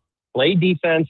Defense wins championships. Let's see if they can keep building on what was a very strong night in Utah. It sounds like, with the exception of Connor Ingram, they're going to run the same lines and pairings, which is good, I think, because it feels like Savoy and Podkolzin are playing well with McDavid. Hyman and Nuge are doing well on a line with Roslovic, and the defensive pairings are coming together too. I think maybe familiarity is helping this team. A little bit of consistency can go a long way. I know that a lot of Oilers fans love the idea of running the same lines when they're successful and building some chemistry. But then to your point, Al, we've got two youngsters in Savoy and Podkolzin who are playing some very, very strong hockey right now. They're contributing. I loved the goal that Matt Savoy scored the other day. I loved how he found some open space and found that shot, got it off quickly. There was no dusting the puck off on that one. So I just love that they're getting contributions from players that we really need on value deals right now. I consider both of those value deals. Love seeing their progression. I'm very, very bullish on Pods and Savoy. And I love to see them starting to get a little bit of success because I felt like their play was there. I felt like they were doing the right things to put themselves in the position to score. And now the goals are following, and I love to see it. So yesterday, Jason Krueger on his show reported that he could see Leon Draisaitl being ready for the last game of the regular season, which really makes this the down the stretch run by the Edmonton Oilers so important because, they win against Utah. If they win tonight, it sets up a possible split of the last two, or maybe they win all of them. But if they win tonight, they're 3 points up on Vegas with 9 to go, and they put a little more daylight between themselves and Los Angeles plus Seattle. I know we've talked about how important this game is. But from the point of view of the Pacific Division, I know it's a pillow fight, but it's still got to be won, right? Well, you know what? It is a pillow fight, and I love that quote from Connor. But at some point, Al, and I'm going to be a little mean here, sometimes you got to put some doorknobs in the pillowcase, and let's start swinging them around. These games are hugely important. We've got a handful of Pacific Division games here down the stretch, and obviously we know that they're 4-point swing games.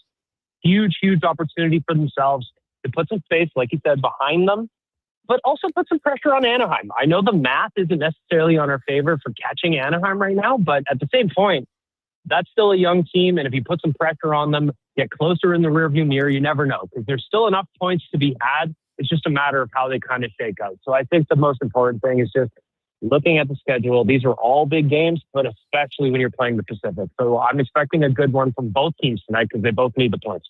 I think I saw online, and I don't remember who said it, but somebody mentioned that Yaremchuk had asked it on one of the podcasts about, who would be more important to sign in the offseason. Obviously, they really put a high value on Dickinson and on Murphy.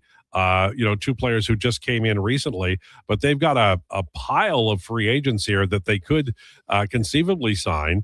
Henrique, Dickinson, Roslovic, Kasperi Kapanen needs to be signed. The Curtis Lazar could conceivably be signed. Connor Murphy, as mentioned, and of course Connor Ingram. Do you have a pecking order or 2 or 3 guys that you would put in front, or is it just a matter of get as many as you can done? I almost kind of feel like it's get as many as you can done. However, I think specifically with Dickinson and Connor Murphy, you also got to think about terms of where we're at, just in their ages. I mean, Connor Murphy turns 33 right away, if I can remember correctly.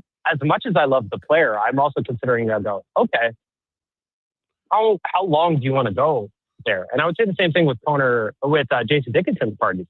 But you got to be considerate of it. But I love the way both of those guys are playing. But I think if I'm going to do a pecking order, because we did talk about this on a podcast yesterday with Tyler, I think I would put the 2 Connors up top.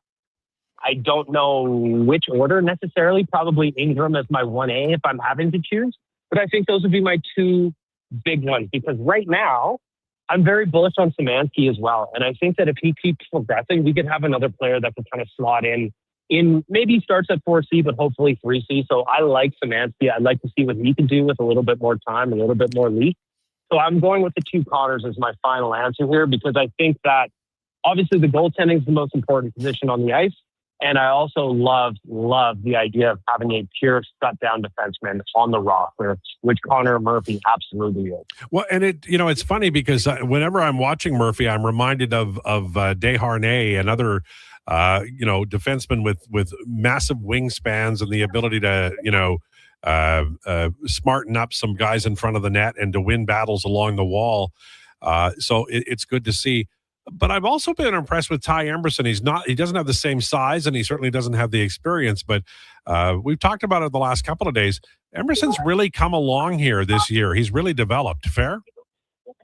Absolutely fair. And I know you and I are both a fan of Bruce Kurlock, and I was reading some of Bruce's piece about Ty Emberson yesterday, and it just gets me excited because when I think of Ty Emberson, and I say this as an absolute compliment, if I don't notice him out there, I think that's fantastic. And I would say more nights than not, all I notice is him getting in the way of shots, him taking bodies out, him progressing very nicely. So when he went down a handful of weeks ago, I wrote about it on OilersNation.com. I said, this is a guy playing around 16 minutes a night. Most of the zone starts are in the defensive zone. He is quietly progressing into a very, very solid shutdown defenseman for the Oilers. I would not be surprised if a year from now, Al, we're doing this hit. We're talking about Ty Emberson playing on the second pairing.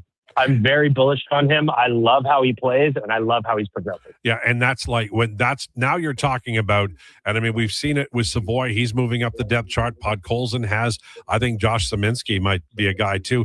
And not only are they young players with fresh legs and faster legs moving up, but they're also value contracts. And that's going to be important, even with the rise in the salary cap. You need those value deals.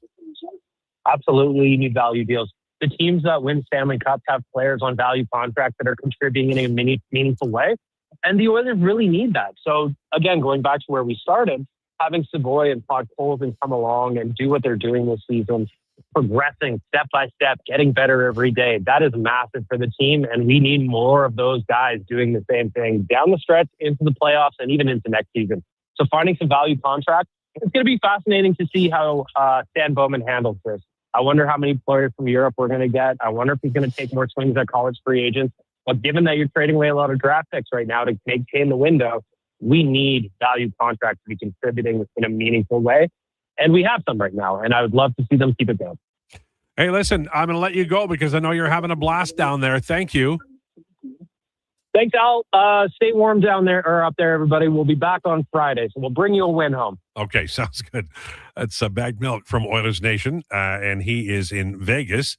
They're doing all kinds of podcasts and live events down there for listeners and Oilers fans who are down to watch a big game.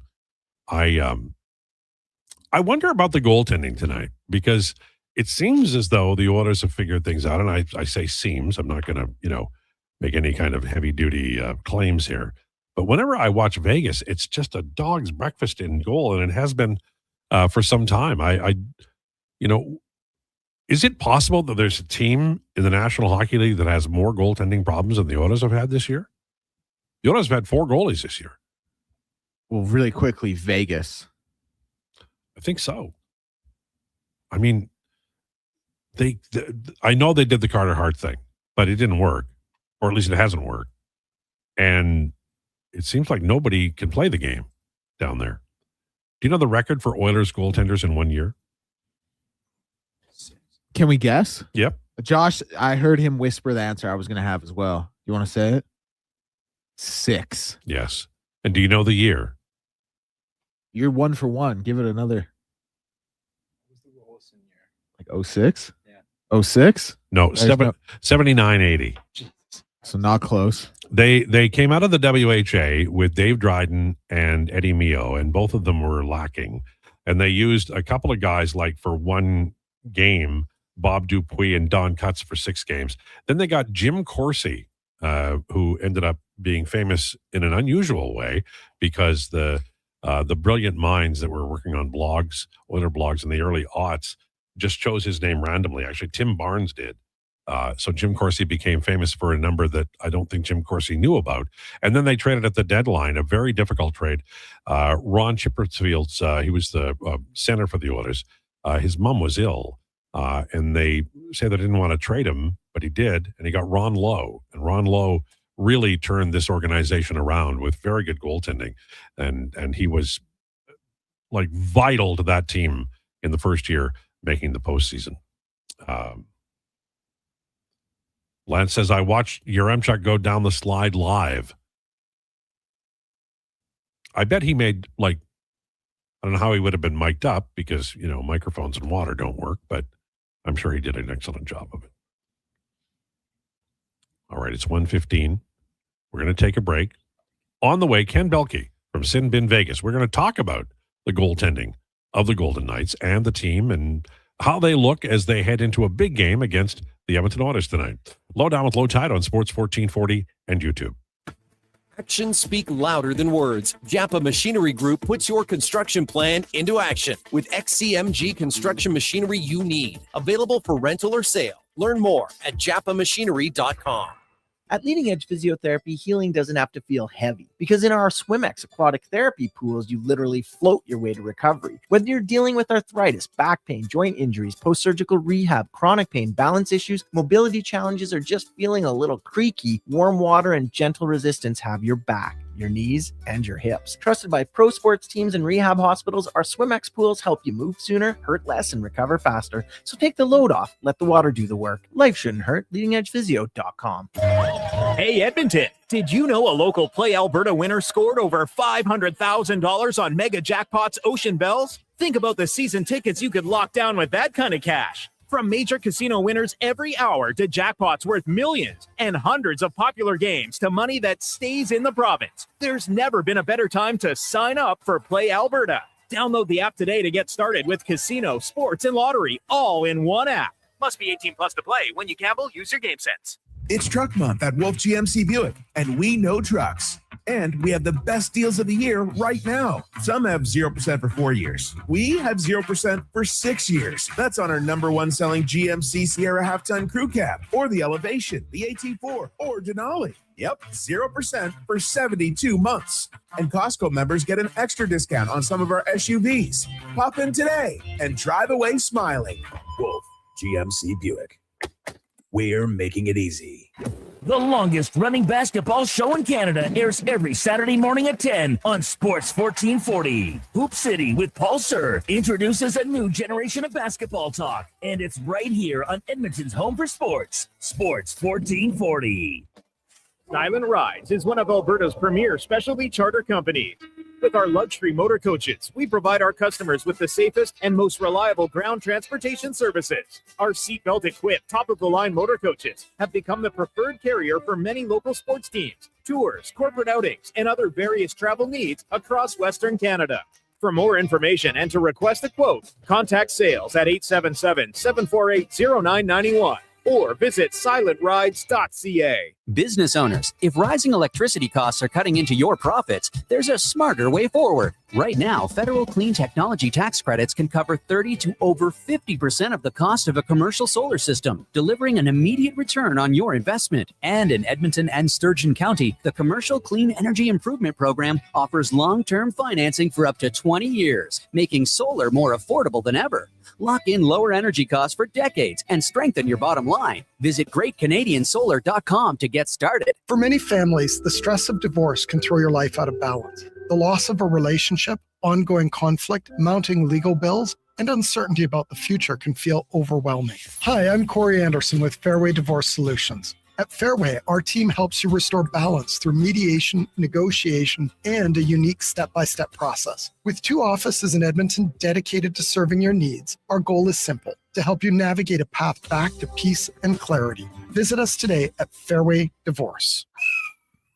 2 minutes for teeth chattering. Freezing on the sidelines again? The Kuma heated chair is a must-have for sports parents who want to cheer in total comfort. From chilly spring mornings to frosty fall evenings, you can finally be warm and comfortable for every game of the season. Shop Kuma Outdoor Gear online and choose from 4 unique models, including one you both can curl up in.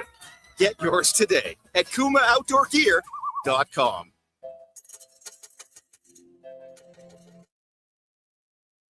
Here's the Lowdown with Lowetide on Sports 1440. Presented by Wolf GMC Buick. We're making it easy. WolfGMCBuick.com.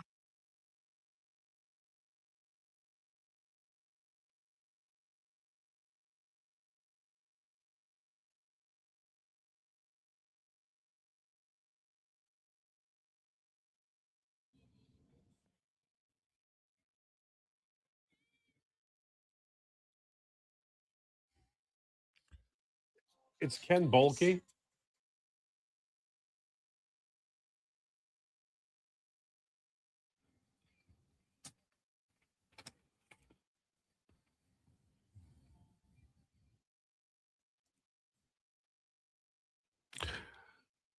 This is the Lowdown on Sports 1440 for Wolf GMC Buick. Thanks for tuning in. We are now joined by Ken Bolke from Sin Bin Vegas, aptly named and titled and played song for our conversation about the Edmonton Oilers and Vegas Golden Knights. It really is a matter of both of these teams putting their money where their mouth is, because the Pillow Soft Pacific Division is there for one of them if they run the table. But what a year it's been for both teams. What a weird season it has been for the Pacific, right? Like, just nobody wants to grab it. And I guess maybe the Ducks have recently, but the 2 teams that everyone thought were going to be the best are both kind of toiling, right? It's watching the Oilers. I've watched them since '72. I'm old. It is frustrating because they're trying. And you also know that injuries are taking place and goaltending is an issue for both clubs. But it's like 1 step forward, 2 steps back often this year. And the Oilers have made plenty of movements, and I know Vegas has as well. So I think it's one of those things where you just try to secure a playoff spot, and then, okay, now we can get going because, they're close enough to the cut line here where missing the playoffs, although unlikely, is still possible. I just wonder if it's the similar up there as it is here, that like at some point there's enough games that you've seen that the sample size is large enough to say like, I don't know that it's just gonna suddenly kick in and get better. Like, I completely agree with you that like you do have to get in. It does start over. Everybody's 0-0, but like I just have a hard time suddenly believing that all of a sudden, once they get in, that it's all going to go well. And I feel it's got to be similar in Edmonton, I would think. Yeah, this is the Oilers are a team that needs, like, they need a goaltending performance in the postseason like we haven't seen. We've seen once every decade or so, where the goalie just steals at least 2 games in a series, and it's unlikely. But they look wildly inconsistent, and I don't even know if the players themselves or the coaching staff can predict how well they play. Like for tonight, they played so well against Utah after playing poorly against both Florida teams. So with Vegas, how much of it is just on the goaltending? Less than you'd think. I think the beginning of the season, it was pretty significant. They went through some injuries. Then Aiden Hill came back and wasn't particularly good. However, I just published some stats that are pretty unbelievable, that when the Golden Knights score 2 or fewer goals, they are 1-20-4, and they have not lost a single game in regulation when they have scored 4 or more.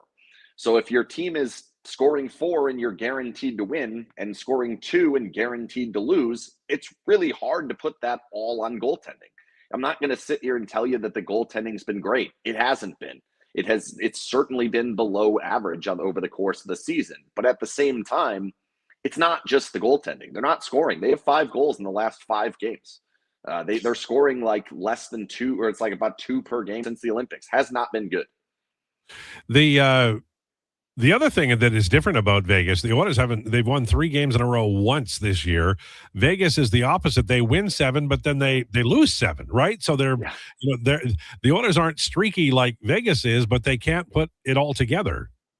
Yeah, the Golden Knights are like a massive roller coaster all season long. It's been, there's a good win streak, and then there's like a 6 out of 7 or 8 out of 9 that they lose. And when you go back, I think it's 4-9 or 4-10 since the Olympics. Like, that's a really bad stretch. And for the most part, it has coincided with the schedule. When they play teams that are bad, that are out of the playoffs, they get on win streaks. When they play teams that are in the playoffs, they lose. They have won 3 games since November 20th. Against playoff teams. And that may actually have changed now, because Detroit was one of them, and they're not a playoff team anymore. They haven't beat Edmonton for a long time. I think it's 9 out of 10, if I'm not mistaken.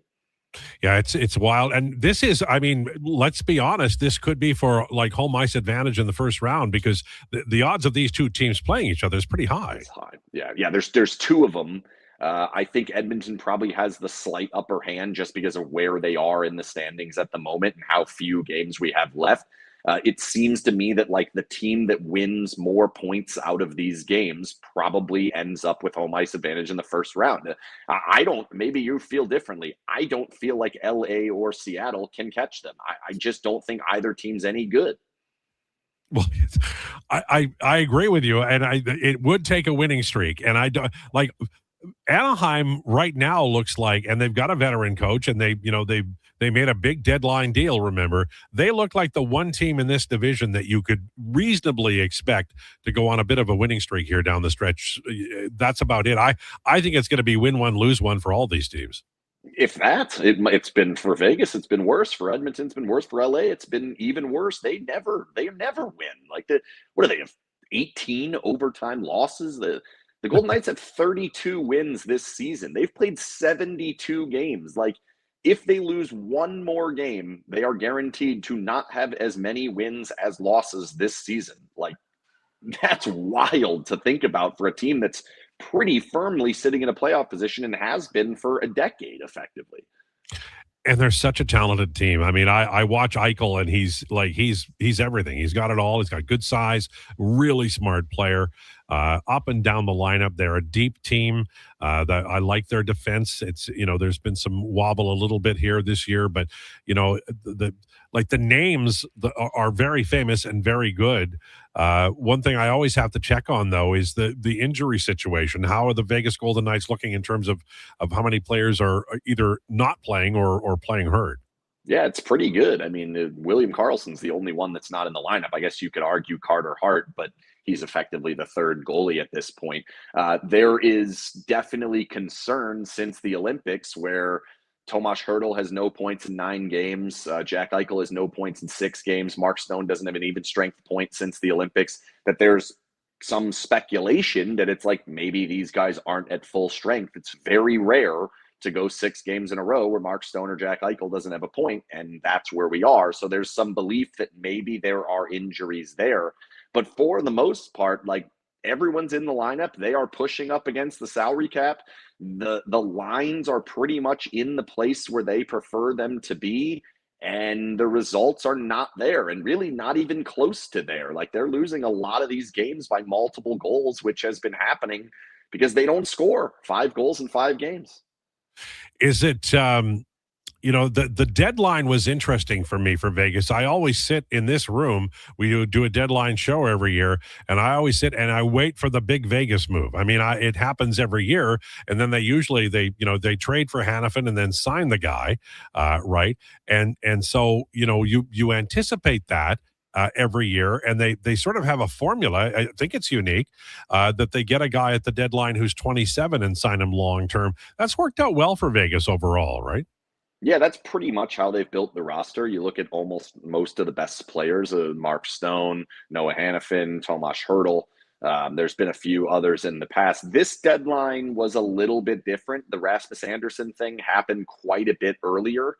And as far as we understand, thanks to some Pierre Lebrun reporting, they cannot actually sign that contract. So there's a belief that that contract is done, but they can't physically sign it until they can get Alex Pietrangelo on long-term IR for next season.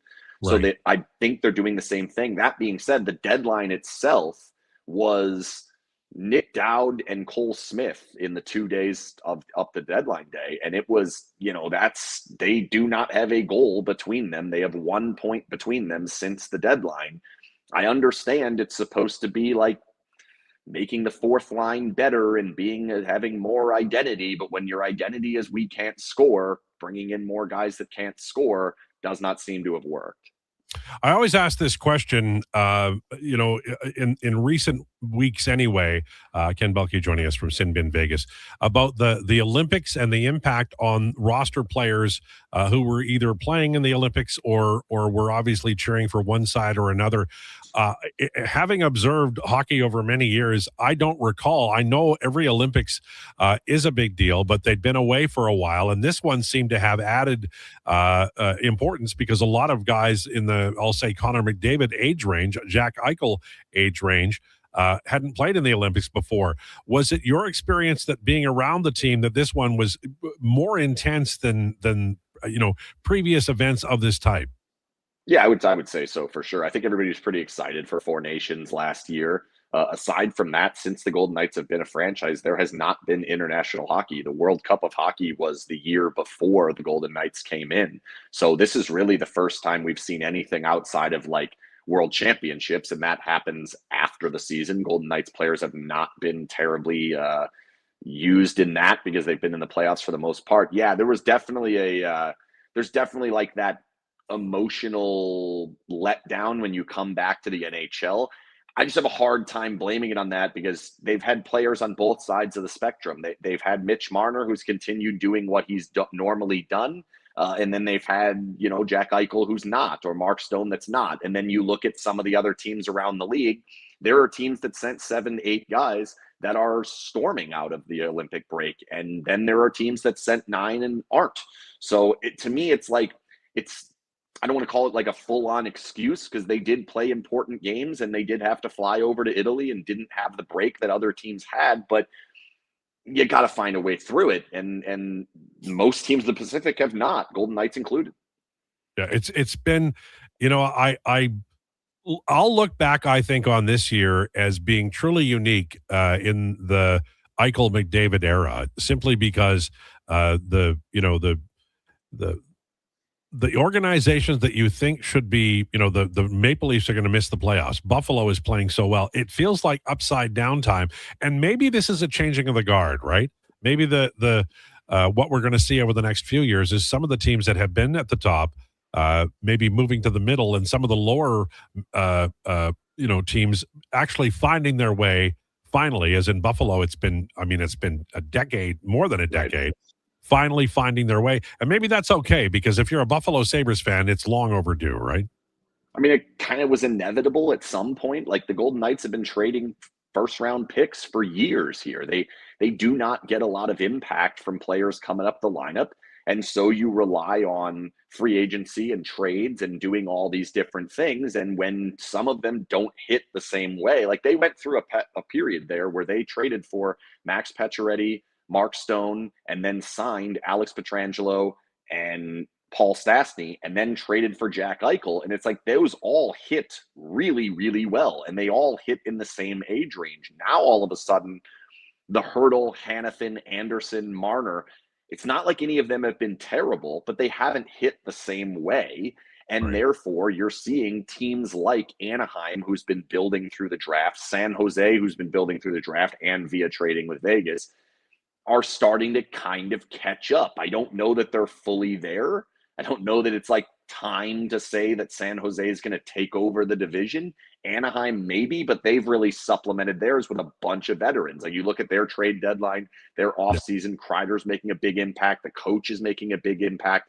I do think we're seeing that shifting of the guard, but at the same time, with what you led the question off with, which is Eichel and McDavid, as long as they still exist, these teams are still going to be in win now mode. They're still going to push everything towards it. They're still going to keep selling the future. I think Vegas and Edmonton are still going to be around and probably going through each other. And then I'll make another yearly visit to Edmonton probably in a few weeks.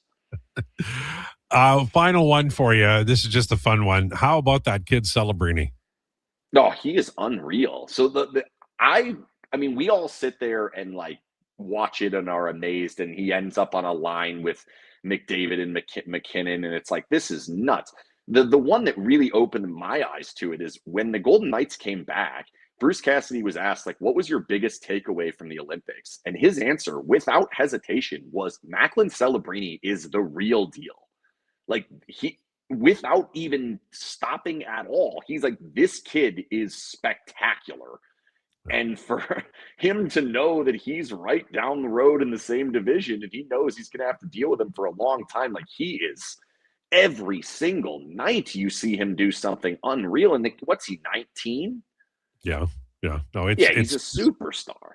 It's incredible to watch, and I mean, it is a changing of the guard, and that's the tip of the indicator. But you're right about Eichel and McDavid. They've got a many years at their peak levels to continue, and that'll mean a lot of fun between Vegas and Edmonton, and it always has been a lot of fun. Hey, listen, thanks for this. I really appreciate it. You have a great night and enjoy the game, okay? It's going to be an interesting game. I mean, these games are always fun, and maybe Vegas will win one. I don't know. It's been a while. Thanks, man. There you go. Ken Belke from Sin Bin Vegas. Enjoyed that. Just kind of watching in awe of that teenager out in San Jose. World on a string. All right, 1:34 on the way. It's Declinations straight ahead. Lowdown with Lowetide on Sports 1440 and YouTube. Mr. Rooter kinda speaks French. Je m'appelle Monsieur Rooter. Je suis plombier. Très bien, Mr. Rooter. Your name is Mr. Rooter, and you are in fact a plombier, a plumber. You are an excellent student. Au contraire, mon frère. Je suis un excellent étudiant. Also, I'm not here for a French lesson. I'm here because someone clogged up the toilets. Ah, oui, right this way. For a plumber who speaks your language, call Mr. Rooter. At Fountain Tire, the savings come in threes. Up to 25% off select tires, a mail-in rebate of up to $100 off a set of 4 select tires, and $50 off a $150 service. We're basically the BLT of savings until April 25th. Restrictions apply. Book today. A huge thank you for making Sports 1440 the most listened to sports radio station in Edmonton. From Gregor to Carius to Lowetide, we've got in-depth analysis on all your favorite sports. We are Sports 1440. country. Your seat is closer than you think. Starting at just $28 a week with a deposit-free payment plan available. Securing your full, half, and quarter season seats inside Rogers Place for the 2026-27 season has never been easier. Sign up for pre-sale access at edmontonoilers.com/season seats. Experience all that Rogers Place has to offer during an Oilers game night by visiting edmontonoilers.com/season seats. Bashaw Concrete Products. From concrete and septic tanks to blocks, precast water pads, Jersey barriers and aggregates. Farmers, contractors, homeowners. Plan your next project at BashawConcrete.com. Family owned. Over 60 years pouring. Bashaw Concrete Products. Once again, start here. BashawConcrete.com. For over 60 years, the folks at Diablo Boots have been selling the best Canadian-made boots. Handcrafted in Winnipeg, Canada West makes the best quality cowboy, biker, and work boots for Diablo Boots with replaceable soles and heels. Why buy cheaper quality like Ariat, Justin, and Red Wing made in China when Canadian-made is better? Support Canada's workers and Diablo Boots for the best boots. So save on boots by Save On Foods. That's Diablo Boots, 3340 Gateway Boulevard on the east side of Save On Foods. Canada West and Diablo Boots, the two best names in the boots business.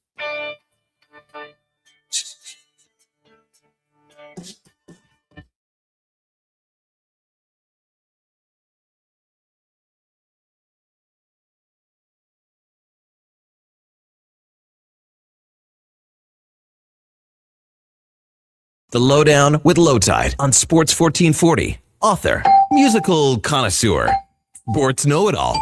Yes, a man for all seasons. Presented by Wolf GMC Buick. We're making it easy. WolfGMCBuick.com.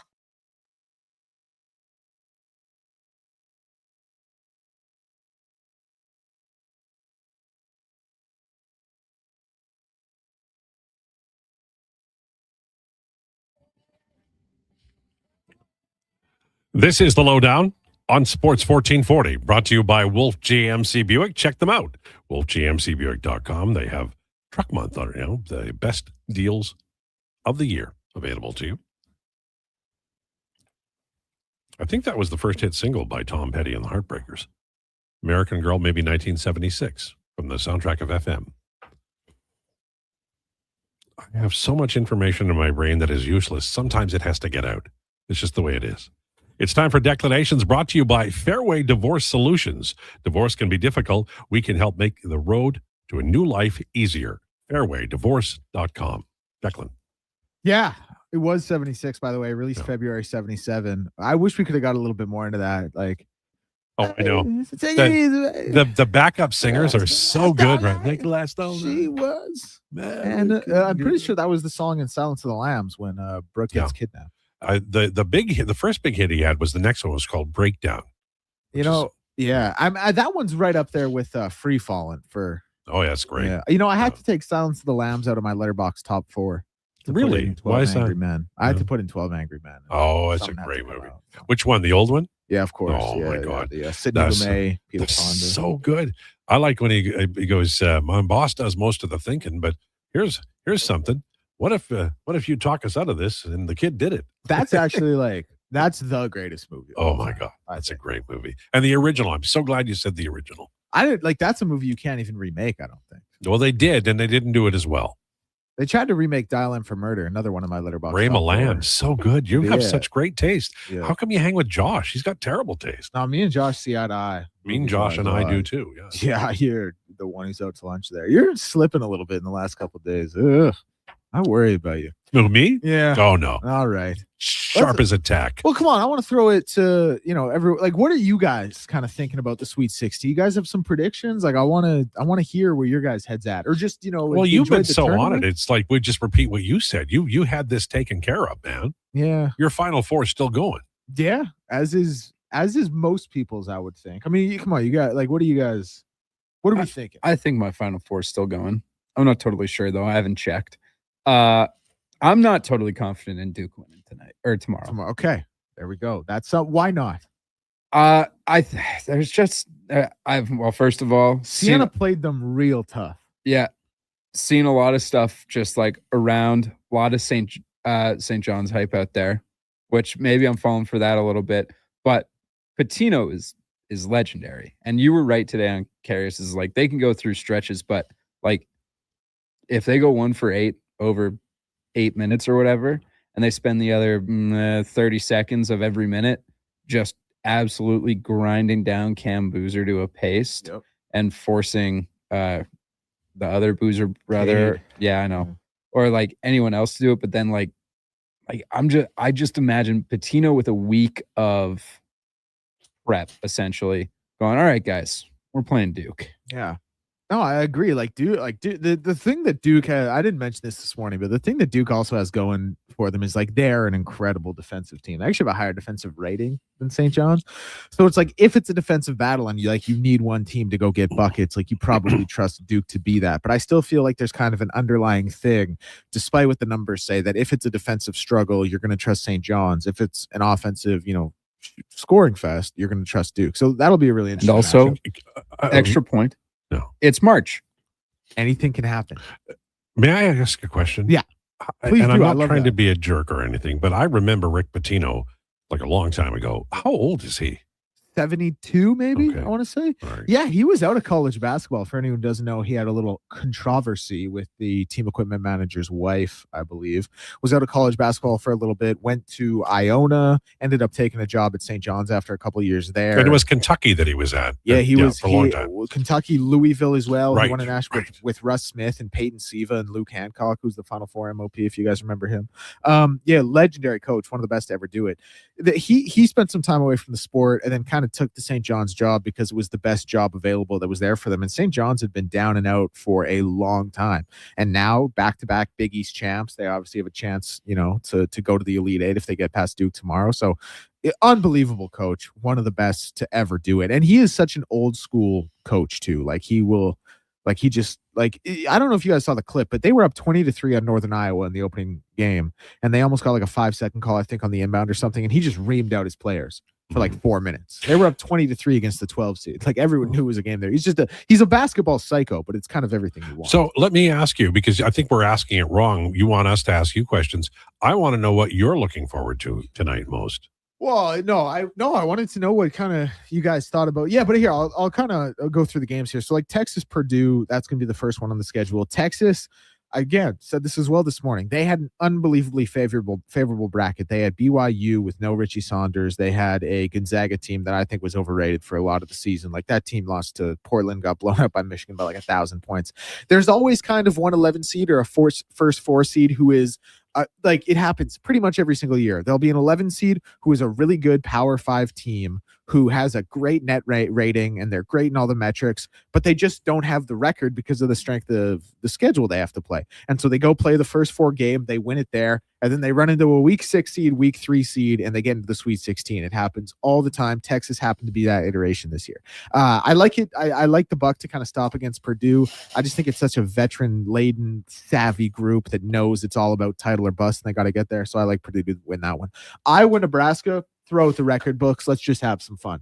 Let's fill the stands. Let's put a bunch of security in there. Let's separate them on each sides. Let's do the thing they do in European soccer where you got to funnel them in through like a tent underground or something, like a tunnel with barbed wire, keep them apart. Like that is such a game where it's just, and like I said, I'm not going to kind of repeat some of the things that have been said, but on the Nebraska Iowa Twitter sphere, like we're getting pretty nasty. Like we're saying some pretty obscene things over there. It just kind of speaks to the rivalry we have, but should be a lot of fun. I like Nebraska to win the game, but Iowa's going to have the best player. That goes a long way. Arkansas, Arizona.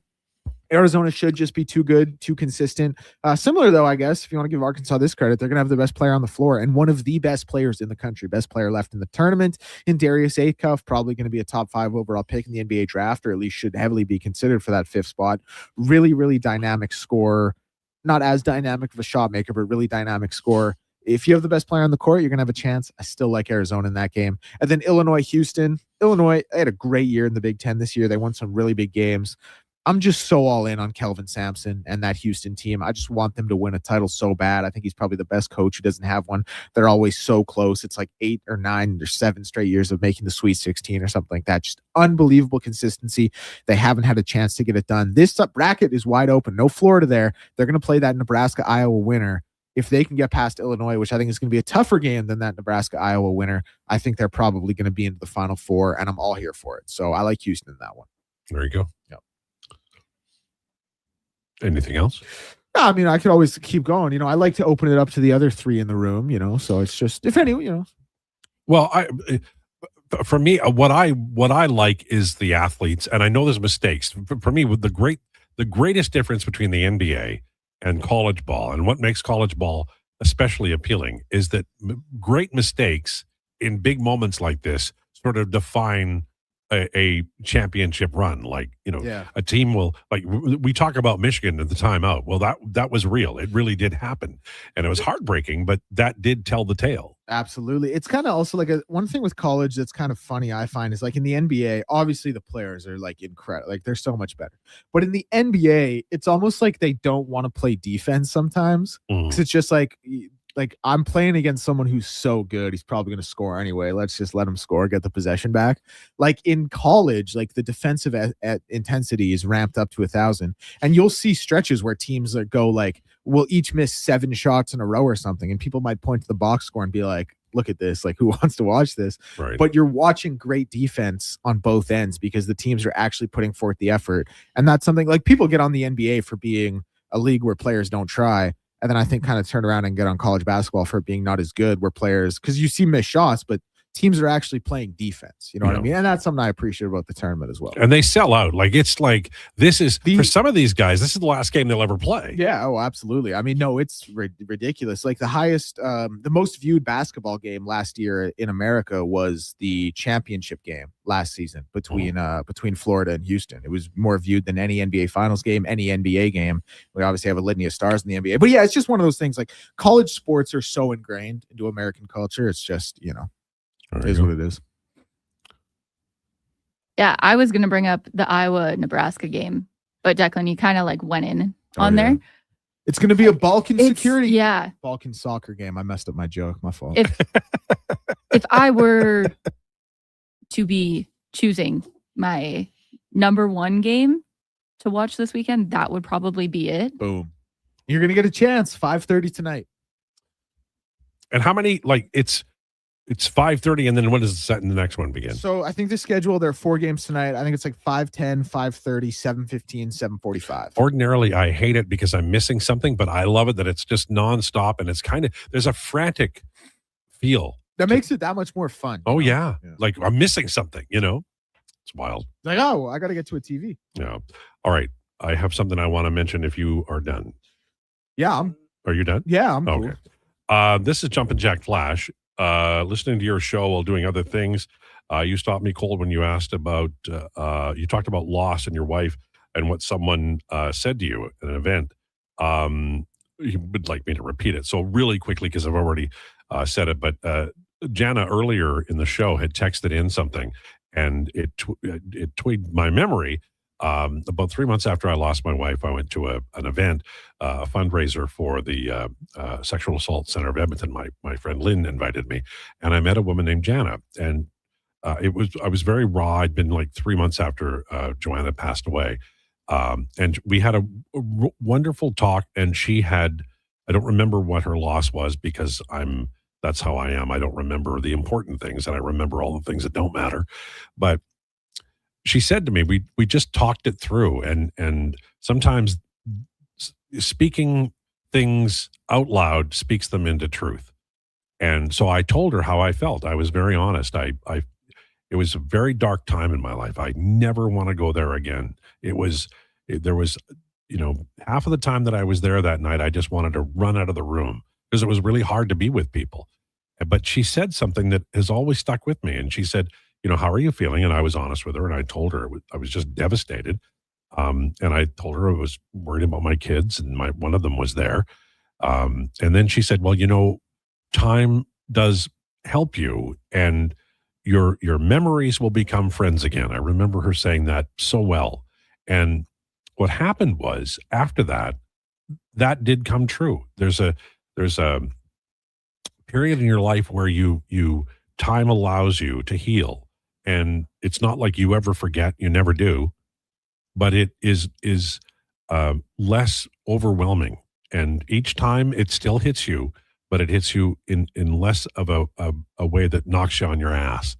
And then, so when she said that, I really needed it. And so when she texted today, I thanked her because I've mentioned it a few times, but I haven't ever thanked her. And I wanted to because, people are genuinely good. That's what I learned from my experience. I had such support, people did things. I'm not the sort of person who would do something. I was the sort of person who say, I'm sorry for your loss. But people, my friend Dean, would drop by with Jason, his other friend. He only has two friends, and he would bring by lasagna and just leave it at our doorstep. And as ridiculous as it sounds, we were so out of it. The idea of having not to prepare a meal was a big deal, right? So anyway, that's what I was getting around to, was that moment in my life that was unforgettable, and how you heal. And it was at that moment that I really needed somebody. And so I guess it's two things. It's number one, that you can make a difference in somebody's life just by being kind. And also that we all have to remember that we can gather ourselves. We just need some time to heal from whatever we're going through. All right. So with that, the Edmonton Oilers play tonight in Vegas. And I have no idea. I came in, ordinarily I would tell you what they're going to do this. I honestly haven't a clue. The Oilers should play better. I think they will play better. I think Vegas will play it tough. The goaltending probably makes a difference one way or the other. And that second pairing is vital to the Oilers. I think they're playing well. The hockey gods are not rewarding them in terms of goal share at 5-on-5. Maybe that happens tonight. Are we around 154, 155? Oh, there we go. All right. Thanks so much for tuning into the Lowdown. Jason Krueger is on the way. Please enjoy your day.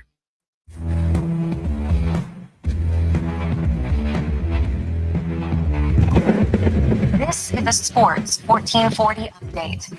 Brought to you by Sean Cunningham and Remax Real Estate. Get the home team advantage for your next move in the Edmonton area. If you're thinking about buying or selling a home, call or text Sean directly, 780-265-0165.